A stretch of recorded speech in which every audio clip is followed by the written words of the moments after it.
Еще всего лишь год назад, проводя зиму, юдинцы довольствовались одной лишь хоккейной коробкой, которая представляла из себя залитый лед, обнесенный забором. Зато сейчас для местных юных хоккеистов и фигуристов начинается новая королевская жизнь, потому что для них открывают новый ледовый дворец.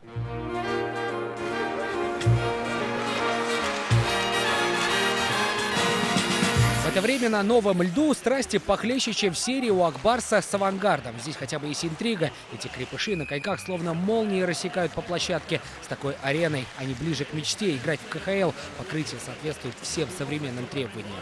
Некоторые арены, там есть бугорки. Некоторые тренера наносили себе травму. Вот это вот минус. Я на нем падал, потому что он иногда бугорком был. Сейчас ровный, хороший лед. Да, очень.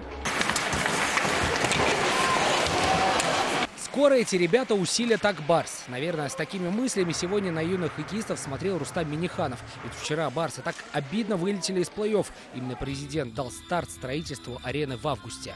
Очередной проект, который завершен за короткое время. Мы с закладывали капсулу. Сегодня мы этот прекрасный ледовый дворец открываем. 44 ледовых дворца нашей республики.